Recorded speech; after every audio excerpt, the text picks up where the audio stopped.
Good morning, good afternoon, good evening, good night, whatever time of day it is. I do this call on Tuesday evenings, but I'm recording it for those who desire to have the recordings. I know there are quite a few that, or at least some, who listen to the recordings. So for these, my desire is to get Christ letters out to everyone. So if one person listens and gets a benefit from Christ, we're all blessed. We're all blessed.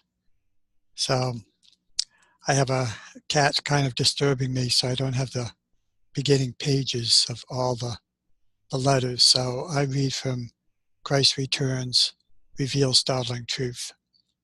And for us, I'm starting on page 91, paragraph 4, and then going to page 93, paragraph 3. So this is a special part of the letter 2. This is like the first recall of Jesus or of Christ as Jesus in the desert. And so this to me is to be read meditatively, listened to meditatively especially. And well, I'll set the scene when we get there. First, I want to begin with an opening, just centering the Christ within, the Christ without is one Christ, the Christ coming through these letters as a truth to awaken, nurture, and nourish us at every level of our path that we're on. Whoever we are, these letters have meaning and heart, and they don't follow any religious or moral code, and that's to be very deeply stressed because Christ says it at least 3 times in these letters. I'm not here to create a new religion or develop a new moral code.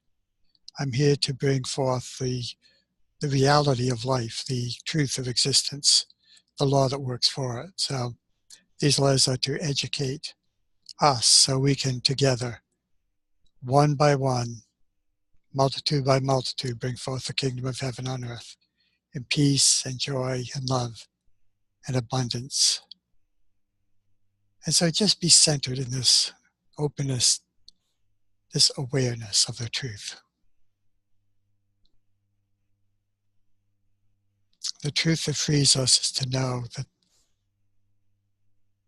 the Father that Jesus expressed is within, around, through, and as each one of us. And this evening we listen to one of his Christ's recall of his experience as Jesus on the Mount, where he gave his sermon. That's a lot of it is contained in Matthew, the Gospel of Matthew. But we get to experience it with him. We get to sit in the field, the meadow, with Jesus on a rock, standing above, speaking as I am speaking to you, gently, calmly, softly. Didn't have to yell or shout, because the energy of his voice carried it forth to the far reaches of the crowd.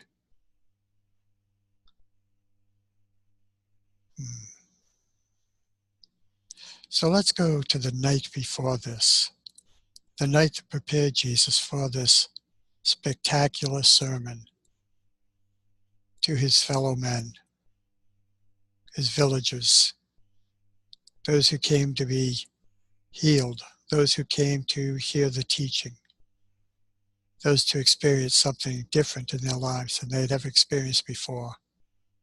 A truth that challenged every other truth that they had before. And so let's go back to that night. The night that Jesus talks about.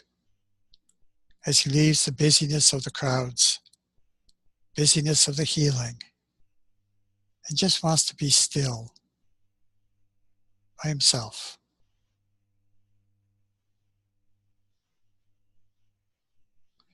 And if you're reading from a letter 2 that you can do a word search, you can just search on like 6 or 7 asterisks, and it'll be about a page after that where I'm beginning.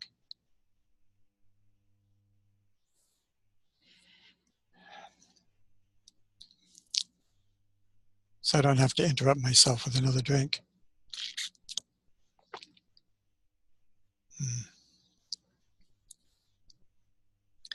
I took time off from the pressure of the people to go into the hills to pray and meditate, to recharge my spiritual batteries by making a deep, strong, more powerful connection with the Father within me.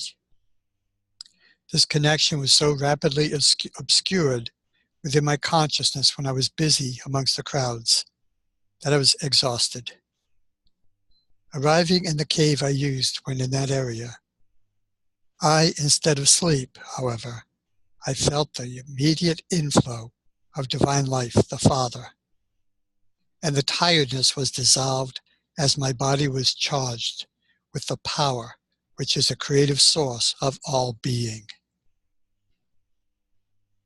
So feel that presence. Kind of feel what would it be like to be inside of Jesus? What would it be like to feel this? Because that presence is within us.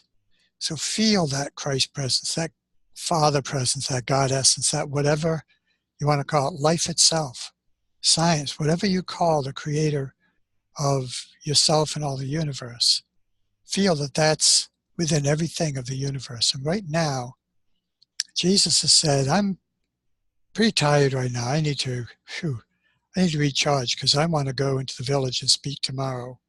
So I want to go and pray and meditate and seek guidance. Just seek that oneness that I am, that I have. Even while I'm with the crowds, I'm in that oneness. But every now and then, I need to relax and come into it from a different dimension. Instead of being the teacher, healer, I am the total recipient of all that's for me. All the wisdom, all the truth of existence that I'm still seeking more of to answer the questions and the experiences I've had in my teaching and in my healings even. Questions come, they're answered in the moment, but now I can meditate. I can take it in to a fuller degree. So that all someone has to do is touch my energy, expecting, and they will receive because of that openness. And because of my clarity of being and my clarity of energy of the Christ presence, I can do these things. So I come to this place. Arriving in the cave I used when in that area, I pulled out the pallet hidden under the rock and lay down to sleep. Instead of sleep, however, I felt the immediate inflow of divine life, the Father, and the tiredness was dissolved as my body was charged with the power which is the creative source of all being. Breathe it in. All of it is everywhere present. I was lifted in consciousness into golden light, and as I was traveling upwards within this light, it suddenly changed to purest white, and I knew that in consciousness I was now at the portals of equilibrium, which is the eternal, the universal, the infinite dimension beyond all conception of human mind. So whatever we imagine, it's way bigger. It's bigger than Christ can put in these words. As clear as our recorder was, this is as clear that it could come through. So know that these words only represent a so much bigger truth than the one we can even conceive, as Christ tells us. I observed the light, but was not of it, nor was it powerfully within me, since this was the God dimension of the void. The God dimension of the void, that from which everything comes, the void, that before the idea, that before the thought, that before the first cause, that before consciousness. Consciousness now ignites it, gives it a catalyst to come into some form of being. So this light was not a part of me, nor was I a part of it. It and the light and I were totally one.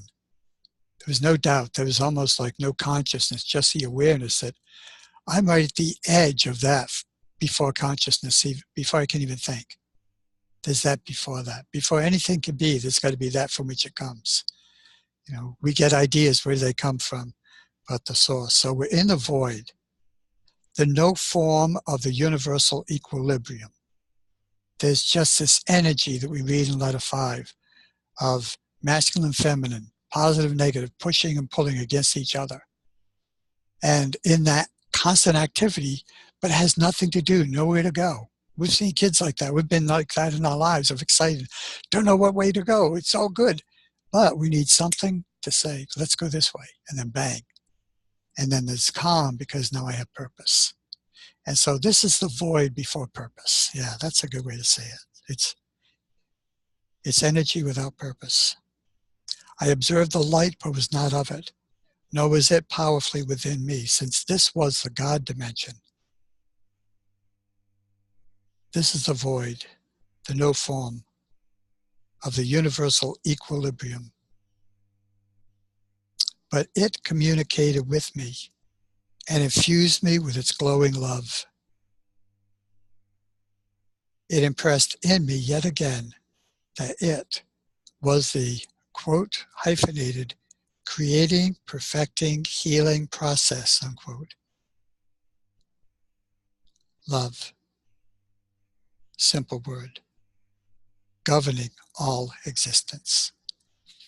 And so that's what he experienced through the night. So this is before he comes down from the mountain and into this valley.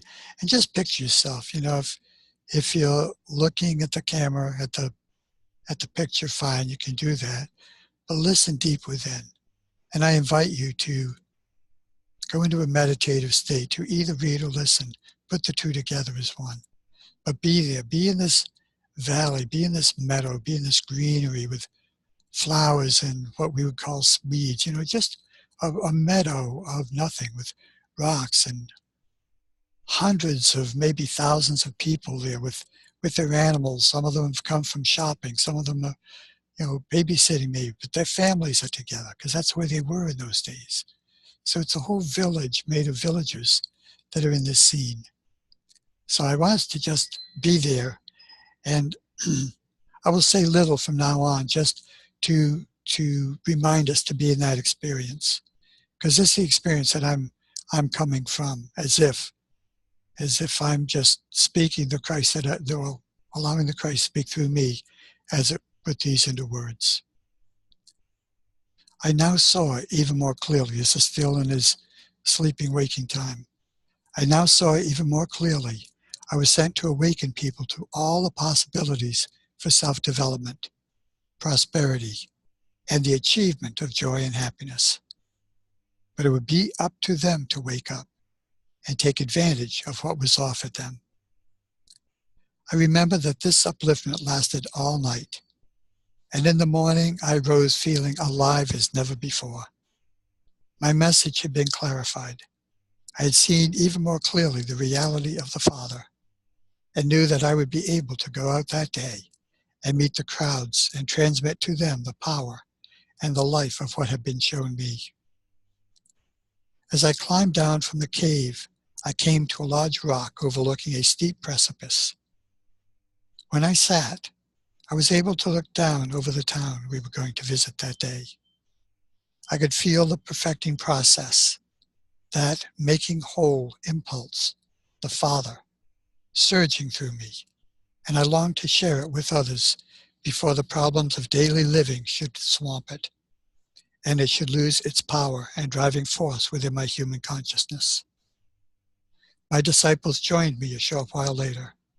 On entering the town, they spoke to the people and directed the gathering crowds to move on to sloping ground beyond the dwelling places. Standing on a large rock in their midst, I began to speak. I found that the passion and the joy, the yearning, longing, and conviction all spontaneously poured into the words I spoke to them.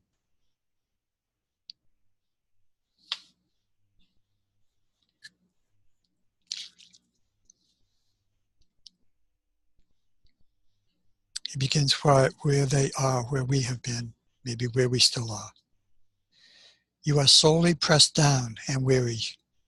Your tasks grow heavier as you get older. Your bellies are often empty. Your clothes get threadbare. People make you angry, and you feel there is no end to your trouble and heaviness of spirit. But this is not the truth concerning your existence. Your lives were intended to be very different.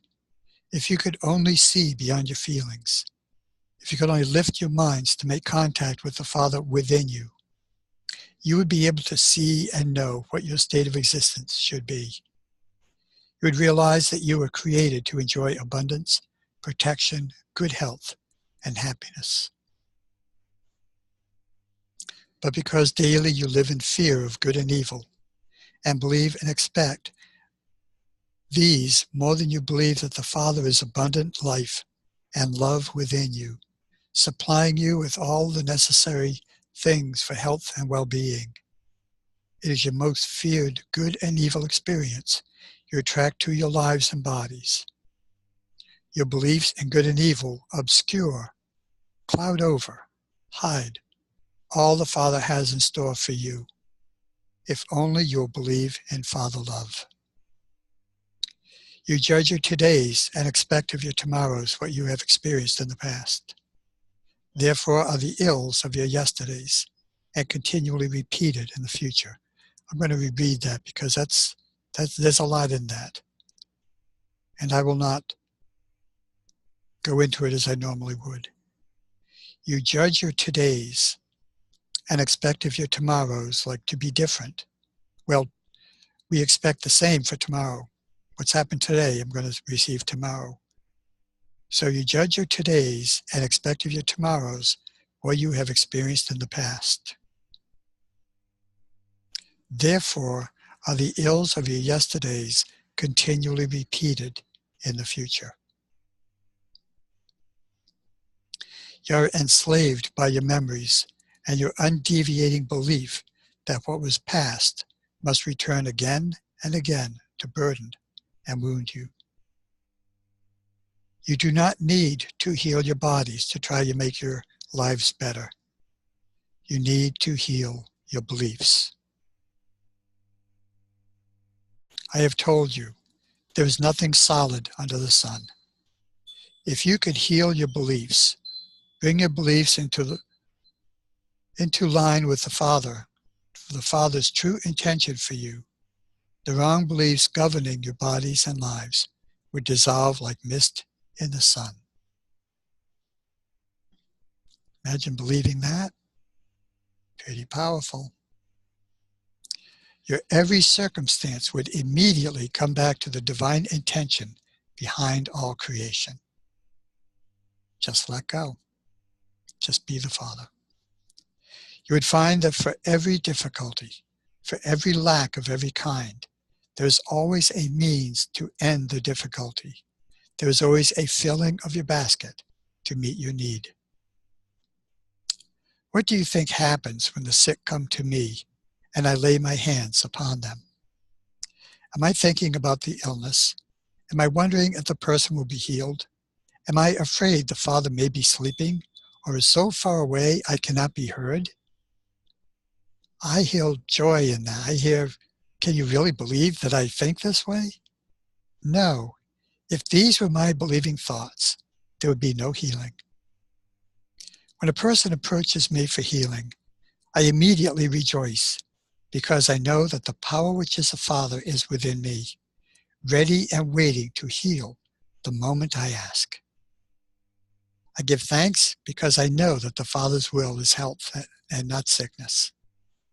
Therefore, I pray that the Father's will be done in the sick person. As I remove the belief in sickness from the sick person's body and know that the Father's will of health is flowing into his system, so does the appearance of sickness change into the reality of Father health, and the body is made whole once more. Wow. I mean, I see this right before my eyes. Do you? Just feel that. Just be there and experience that. We've seen the crippled women all bent up and gnarled, just come into a state of total relaxation, the unbending and the ungnarling. And she even got up to dance and sing praises to the Father for the healing. Jesus knew. Jesus just brought forth the health that was already there. So he removed that belief. He removed that belief in that sickness that kept her all this way and gave it a new belief of your perfect health and well-being. You're unlimited. You're free to express in your body however you choose. And he did help her up. But then she walked. And then she danced. And all the people saw it and sang the praises. So I just see this. See, that's why these letters mean so much to me, because I live it, because the words are so clear and speak directly to us. And I like to add the drama as I'm experiencing it, because it's so full, so fulfilling, and so truth-bearing, so dis-ease eliminating, that all it takes is an open mind that, wow, I'm there. Christ is giving me the experience of what I asked for in 1970-something. I was mad because he didn't come while I was here. And now he has. And now he's bringing these truths. And now my joy, my experience of finding it, just want to share it with everybody in the whole world. So,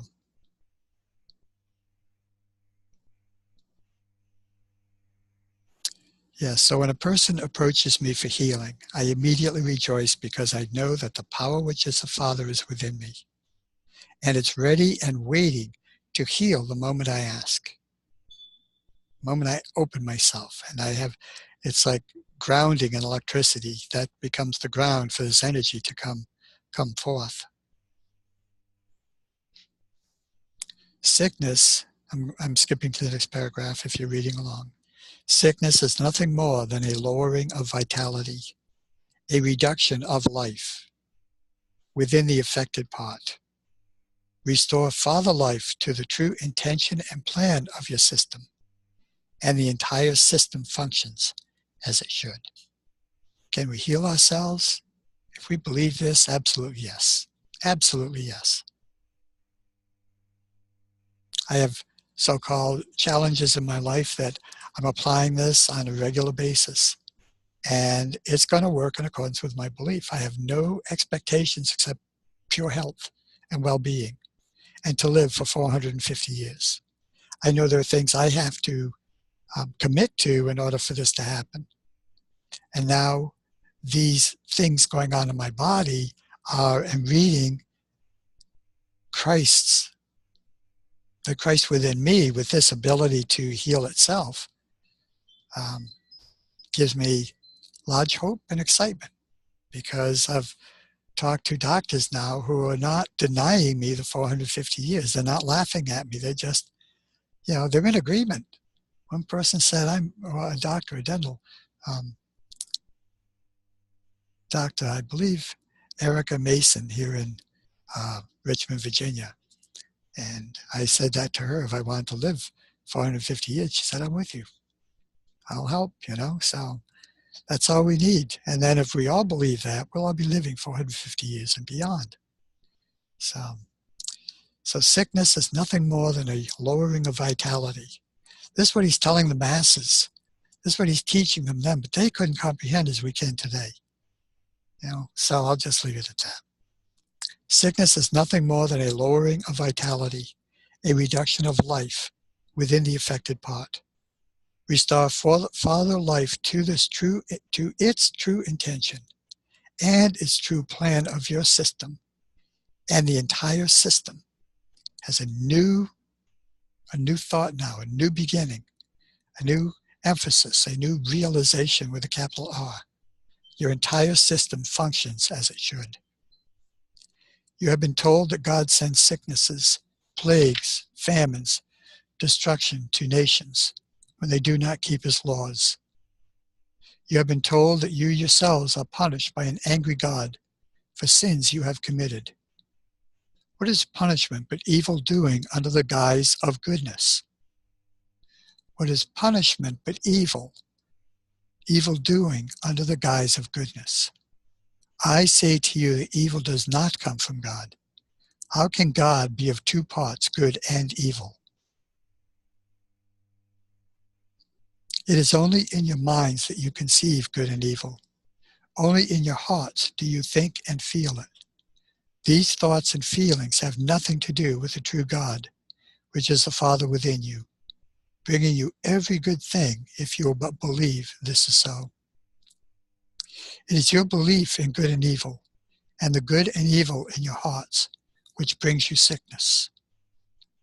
In reality, you live within the kingdom of heaven, and the kingdom of heaven is within you, and you are governed by the Father.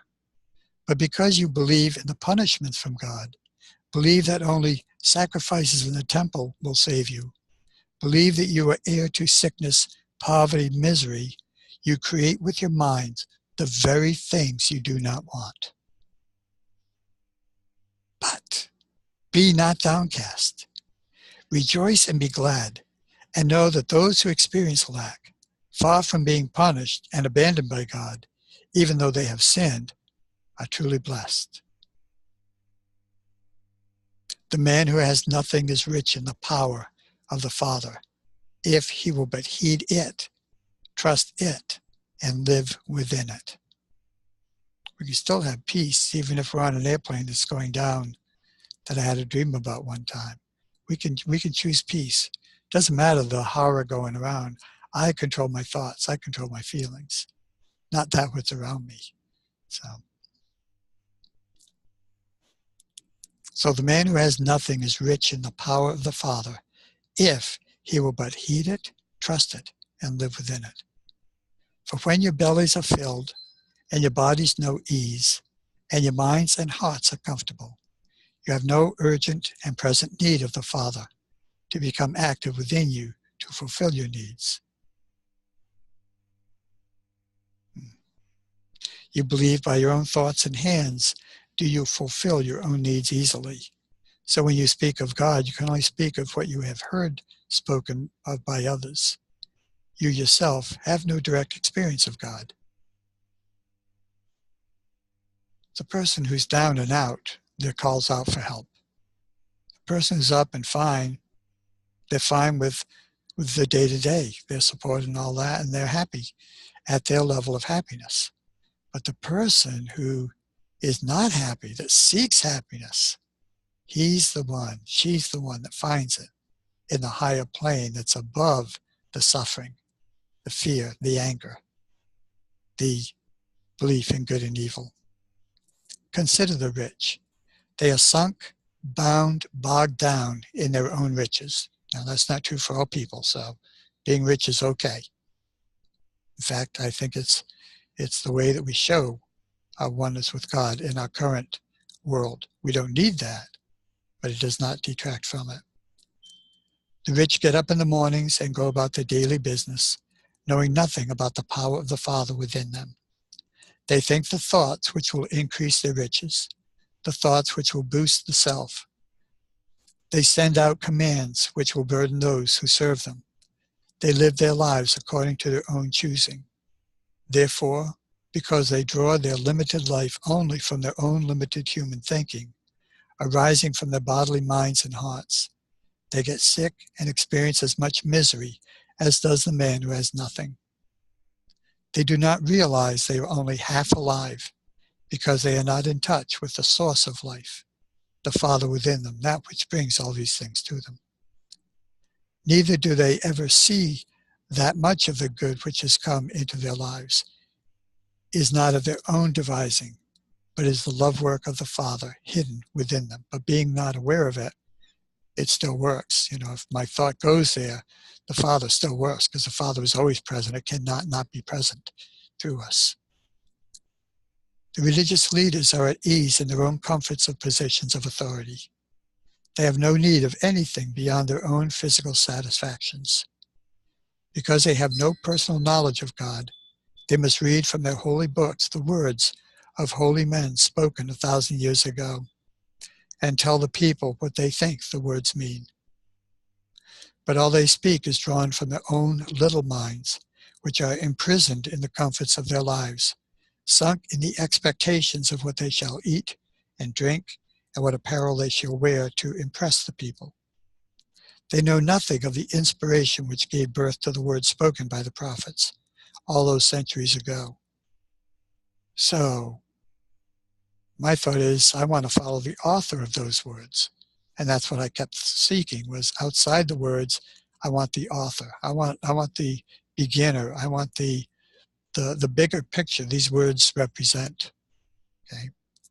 So they know nothing of the inspiration which gave birth to the words spoken by the prophets all those centuries ago. Neither do they know whether those words are what you really need to hear at this moment, for times have changed. I like the thought of religion is the only thing that is not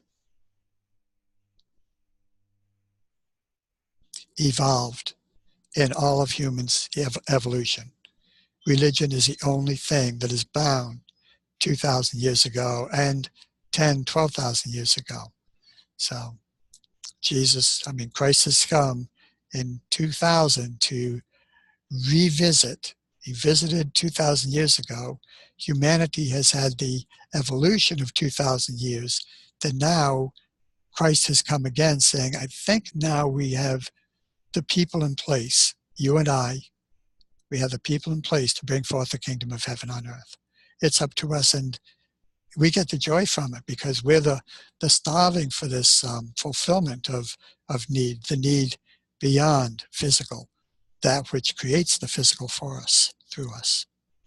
So believe me, the rich men and the religious leaders are strong in earthly things and do not want to be moved on from all that they regard as secure and everlasting in their traditions and observations. Any deviation will shake the foundation of their beliefs and therefore of their lives. And so they build mental defenses against the inflow of the power of the Father, because they're limited by the words and the mindset. They too get sick, and they in their own way know misery, as do you who have no earthly comforts.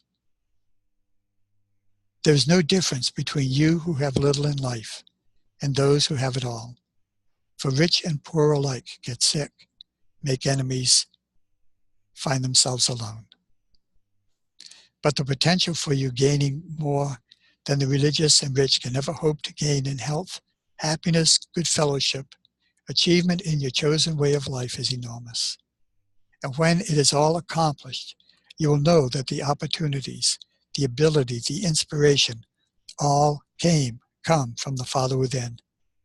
Because you will know that you could never have done such things if you had not asked the Father within you to help you use all your talents, to put plenty of food in your cupboards and clothes on your back, and happiness and a good life for your children. All these things will the Father do for you, if you will but ask and believe and know and remember at all times that it is the Father nature to create and then provide abundantly for all its creation. Just as you would not willfully deprive your children of the things they need, so will your Father never willfully deprive you of all you need for a happy life. If you are poor, it is because you have not yet understood the nature of the Father, nor have you understood that you must work with the Father to fulfill your own needs. You must immediately grasp the divine opportunities presented to you to help you forward.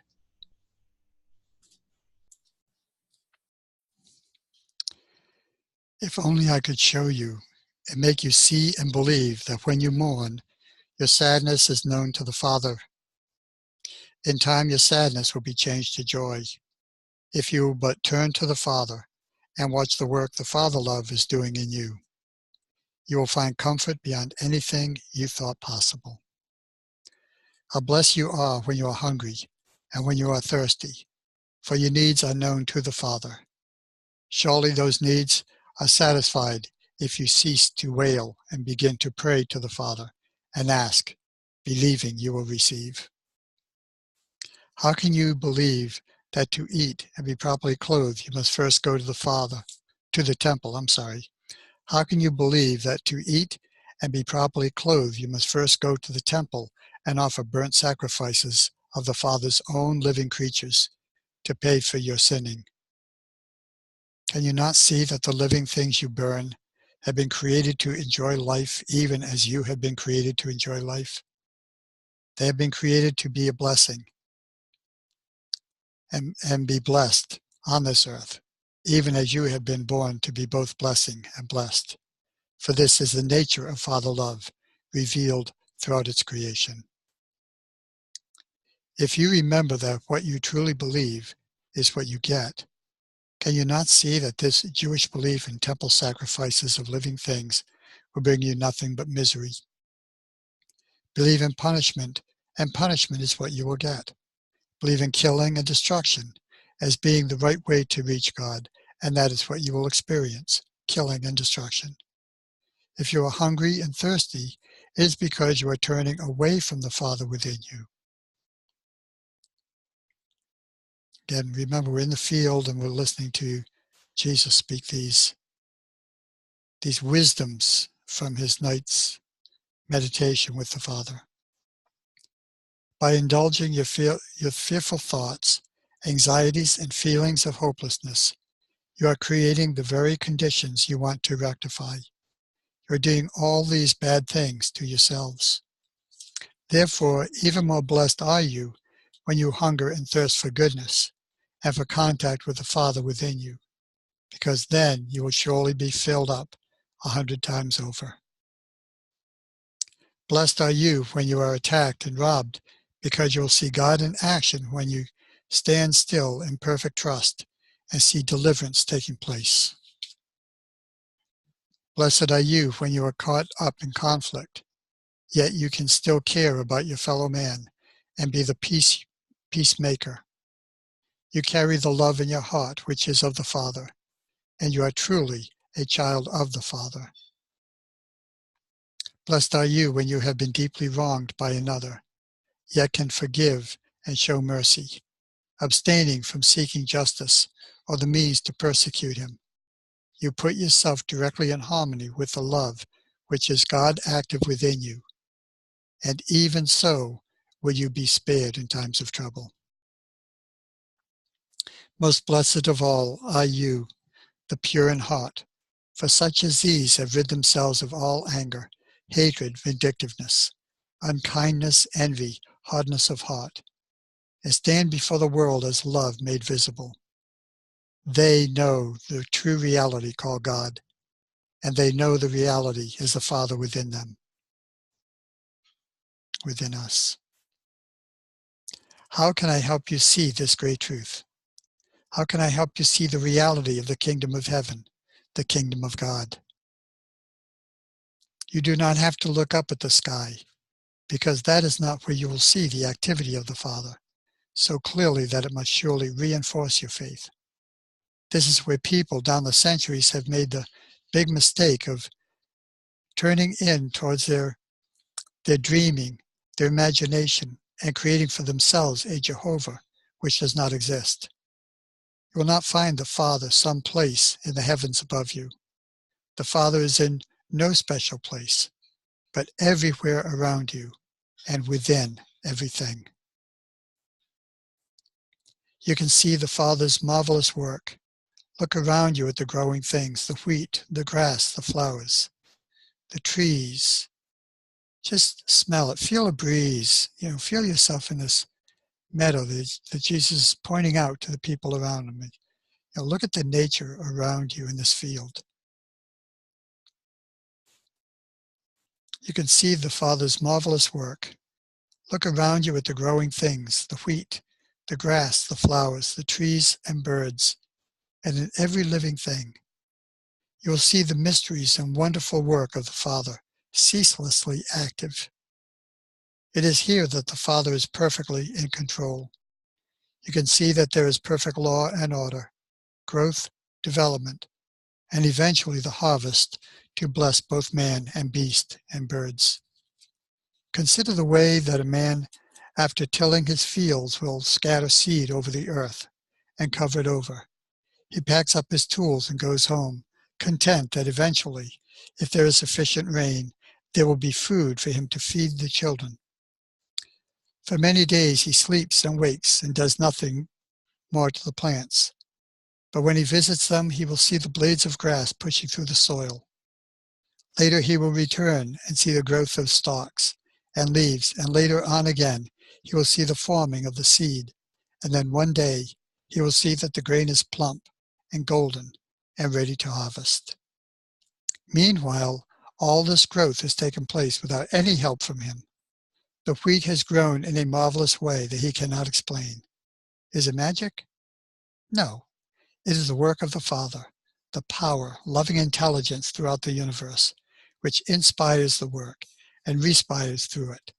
It is the activity of the Father, which is the intelligent life of the universe. When you enter the kingdom of God, you have a good feeling. You feel happy and joyous. Can you imagine how a woman would feel if she lost a large sum of money and wondered how she would feed the children? The woman of the house would be in tears and would sweep the house so thoroughly that there would not be a speck of dust. Then, hidden in a dark corner, she finds the treasured piece of silver, and immediately her tears are dried. She begins to smile and then feels so alive and so joyous that she rushes out of the house to call in her neighbors, to have a celebration party. Where she had thought she had lost everything, she was now rich after all. So is it when you find the kingdom of God, the kingdom of heaven. Instead of tears and fears and hunger and sickness, you find the peace, joy, plenty, and health of the kingdom of God. You will never experience any kind of lack again. The kingdom of God can also be likened to a very rich man who was a dealer in pearls. All his life he had wanted to find a special pearl, which would outshine all others. It would be flawless and perfect, and he would be the envy of every other dealer. One day he found such a pearl, beautiful beyond imagining, perfect beyond all others. He sold everything he owned. He abandoned all that he had accumulated to buy this pearl and was happy beyond all dreaming.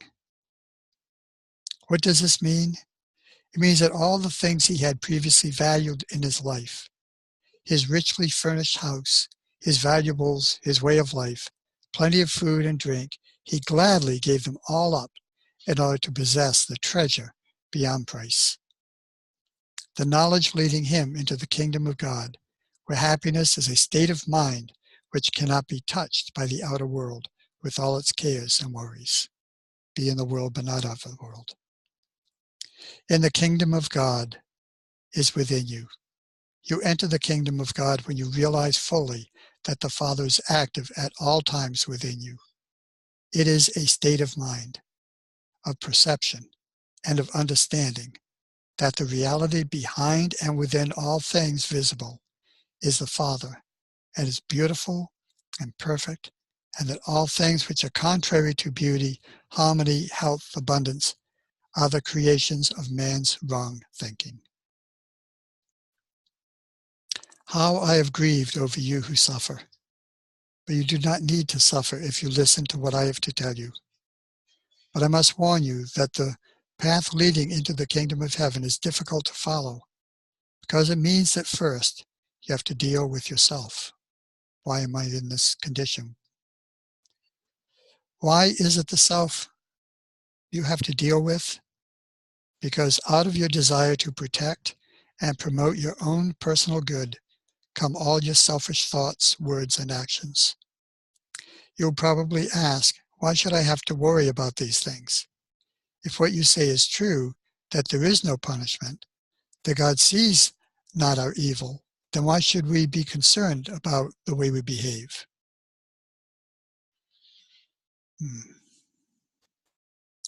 There is so much here to be learned that I hardly know where to begin. As I have explained, you draw your life from the Father. Therefore, you draw your capacity to think and love from the Father. Even as Father intelligence is creative, so is your consciousness creative. With your minds and hearts, you actually form the plans of your own lives and experiences. And what kind of lives do you plan and form in your minds? If someone annoys or hurts you, you retaliate in some way or another. You believe that if your eye is taken, you must expect the adversary's eye in return. You believe that whoever kills should be killed as punishment and compensation. You believe that whoever robs you should pay the price, that whoever steals your wife should be stoned along with your wife. You believe in the extraction of payment for everything, every evil thing that comes your way. Since it is human nature to hurt others, and you have been taught to retaliate, your lives are a continual scene of warfare. Warfare in the home amongst husbands, wives, children, and neighbors and public figures, and between nations.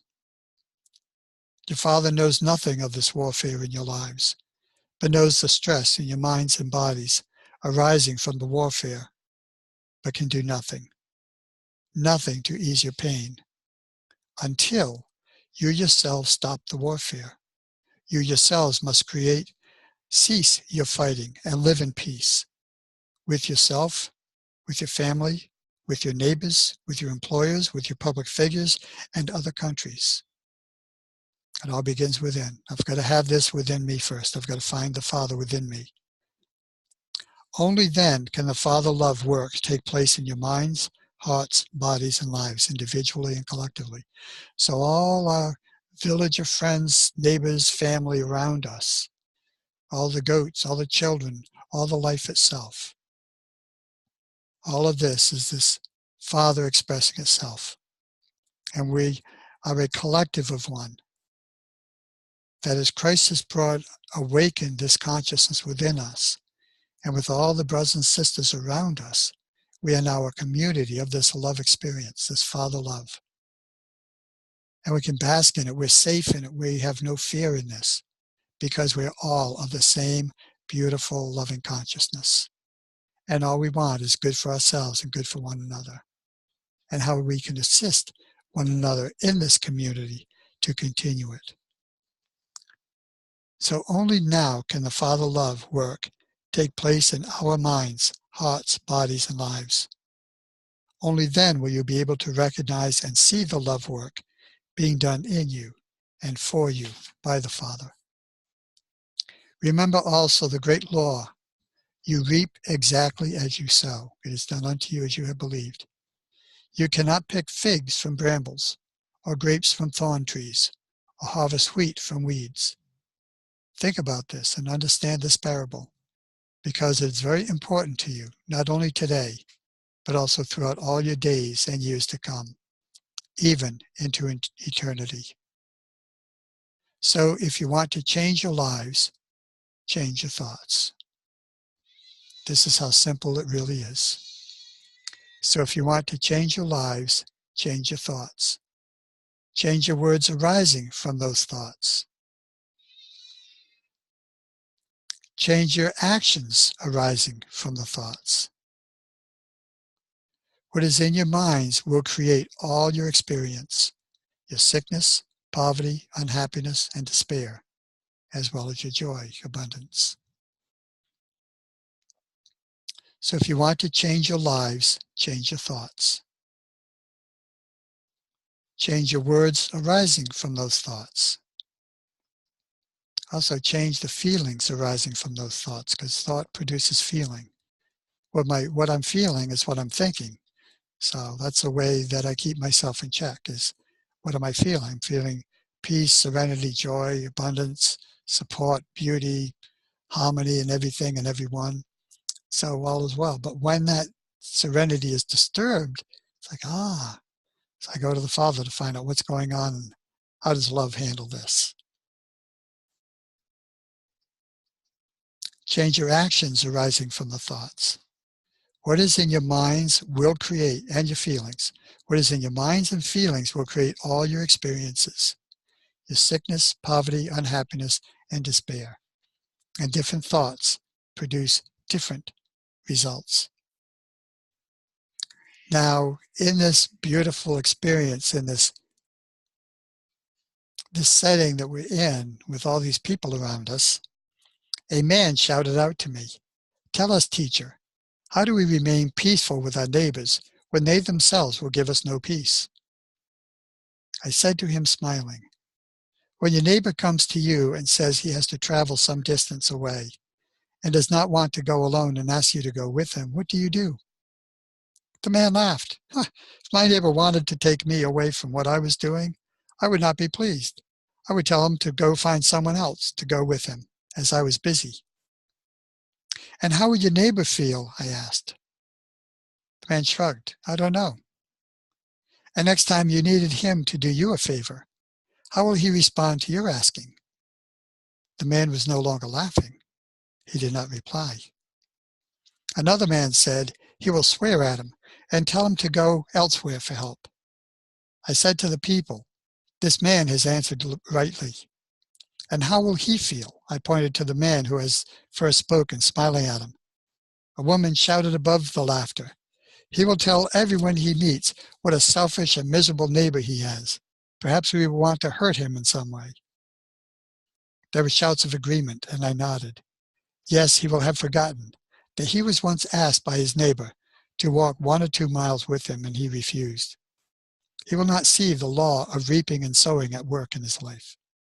He set it in motion when he refused to go a mile with his neighbor, and now he is reaping of his attitudes and actions.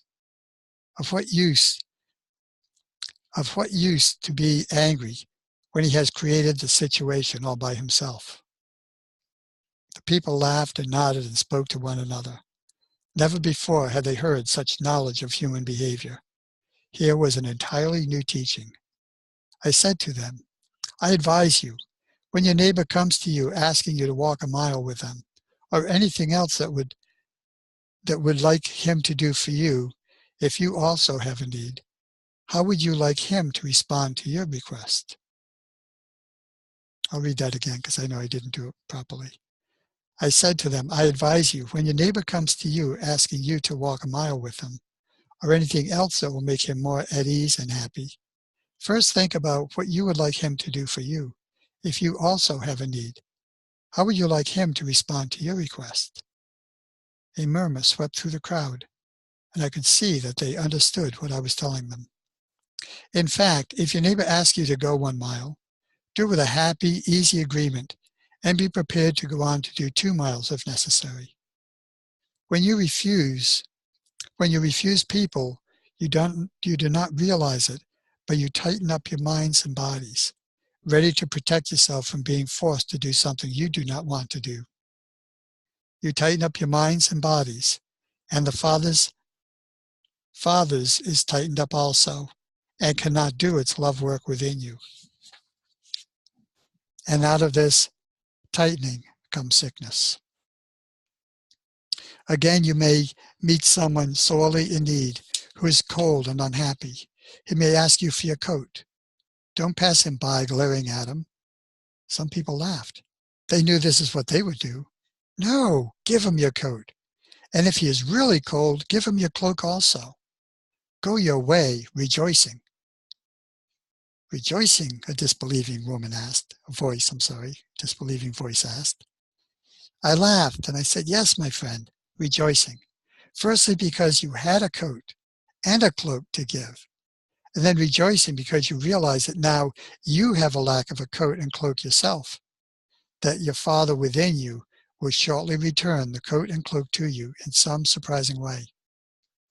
If, however, you give him coat and cloak, and then continue walking, grumbling to yourself, 'Now why did I do that? I was foolish. Now I will be cold instead of him, and people will laugh at me because I have given my coat and cloak and left myself with nothing. And what will my wife say when I get home?'" People were nodding and laughing, enjoying the picture of the man who gives away his coat and cloak, and then remembers what an evil thing he has done to himself.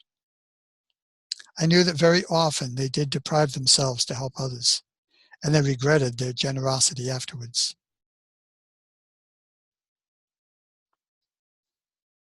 I waited a moment, and then shouted in a loud voice to get their attention, But have I not told you, you reap as you sow? Have I not told you clearly that your thoughts, words, actions create your future circumstances? So what do you want to sow to reap after you have given your coat and cloak to the stranger? Do you want your gifts restored to you, or do you want to be without coat and cloak for a long, long time? Because that is what will happen to you if you go on your way angry and upset because you gave away your coat and cloak. Your words and actions will seal, make hard like rock, the poverty you have brought upon yourself by giving away your coat and cloak. People are no longer smiling and laughing. They were very quiet and listening intently. Remember, first do to others what you would have them do to you. First do to others what you would like them to do to you. Then there will be peace and contentment in your minds and hearts, and the Father will be able to do its love work within your bodies, minds, and hearts. Give, and give abundantly, and rejoice that you have gifts to give to those in need, because as you give, so will your gifts be restored to you in the way that you most need them. Give with happy hearts. Give in the faith and knowledge that where there is lack in your lives, so will the Father do its love work abundantly in you and for you. Do nothing with heavy heart, because a heavy heart is what you will continue to have. Give everything with joyous spirit, that everything in your life may bring you only joy and spiritual insight. A man commented, "This is against man's nature. It is natural to be anxious about the future. Clothes are expensive. Food is not easily come by. Life is a constant struggle." I answered him in a loud voice because he was only saying what I knew most of the listeners were thinking. But you do not know for sure that your tomorrow will be struggling to live. You do not know that tomorrow you won't have a splendid job or any other wonderful thing come your way. You do not know this, but you are making very sure for yourself that there will not be a marvelous job or some wonderful opportunity in your life, because you are creating the circumstances of your tomorrows right now. He was angry. I am? How am I doing that? Have I not just told you? I turned to the people laughing. Tell me, how has this man up front in the red cloak created his tomorrows? The crowd was silent. Then a very young man, Mark, shouted to me, I know. He said he would be struggling to buy food and clothes. You have told us that what we think about and talk about is what we will get. Exactly, I said. You are a very clever boy. You have understood. Take care that you do not create for yourself the things you do not want, and I will be happy for you to become my disciple when you are older and your parents will let you go. Some of the people laughed, but some did not. I could see that they did not believe a word I was saying. You will never enter the kingdom of heaven by being anxious. If you're having a hard time today, why moan about it? Will it make you feel better if you go about complaining? Will your crying brighten your day? And if you're anxious about your tomorrows, you're making your tomorrows burdensome and weary even before you get to them. Why do it? What good will it do for you? When did anxiety ever accomplish anything for you? You might as well try to make yourself taller by being anxious that you are short. No. Do not dwell on the things you do not have. Dwell on the things which can be yours if you turn to the Father within you and ask in perfect faith, believing you will receive. And I tell you without fear of contradiction that you will receive. But you must ask properly, believing. You'll receive nothing if you ask, but at the same time wonder whether you have been heard or whether the Father will feel like giving you what you want. This is the human way of giving, but not the way of the Father, which gives abundantly and fulfills your needs. The Father always pours a gift out upon you, gifts of food and plenty, clothes, house, friends, providing you yourselves have a clean heart and mind, and providing you constantly rely on the Father as your moment-by-moment support. If you pray and do not receive, do not for one moment think it is because there is no Father, or the Father does not listen to you. Rather, you must ask yourselves, what is in you that is preventing the Father love work being done in and for you? If you go to the altar to pray or offer a gift, and on the way there you remember that you have quarreled with someone, turn around and go to that person and make your peace with him. Then when you approach the Father in prayer, you will have a clean and pure mind, and you'll be heard by the Father, and the Father will be able to respond, giving you all you need in the peace and quietness of your being. Again, it's our mindset that has changed, not the Father's. Father's just reflecting back. If you still cannot believe that the Father cares for its creation, look about you at the radiant flowers in the field. How beautiful they are. Consider the brilliant thought which has gone into their design, their beauty. Where will you find the colors that you see in their petals? With all his wisdom, Solomon himself was not able to have such beautiful clothes made for himself. See the way the flowers attract the bees, and the bees help to bring the next season's seeds to make your world beautiful and to give you food. Why can you not believe and trust in the Father when the world around you is planned, designed, and cared for in such a wonderful way? There's no separation. I call the God of creation the unadulterated God, and the God of humanity very adulterated by man's thought and limitations. But remember, these living plants and trees, unlike mankind, cannot complain about their lot and see themselves as hungry and naked, and so they do not undo the work the Father does in them. Wow. It is you with your continual complaining and talking about what you lack, your aggression towards each other, your insistence on retribution, your criticism and slandering, which makes your lack and your sickness consistent day after day. Have I told you all these things to prepare you? I have told you all these things to prepare you, those who are sick, for healing. You cannot be healed unless you believe with all your hearts that healing will take place. Remember that sickness of the body arises from an illness within the mind, such as your bad temper, resentments, angers, hatreds. Father love is the source of all health. Therefore, all thoughts and feelings contrary to Father love bring sickness. Just as all your evils and sickness begins in the mind, so does your food. Have as much care for your neighbor as you have for yourself. Bless your neighbor when you have an argument.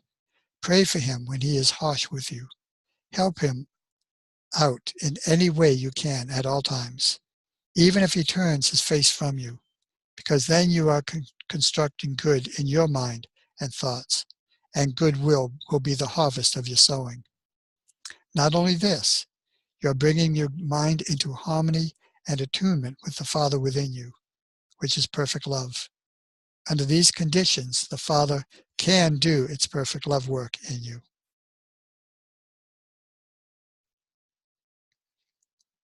So if someone turns their face from you, or they steal from you, when we give it no mind and we expect it to be returned, it doesn't have to come from that individual. When we release it, it comes. And it can be from a source that we just wouldn't expect it to come from, just like the coat and cloak.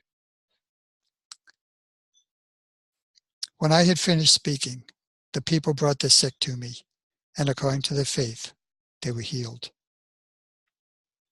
It is my, Christ's dearest longing these letters should be swiftly publicized and distributed to people seeking truth.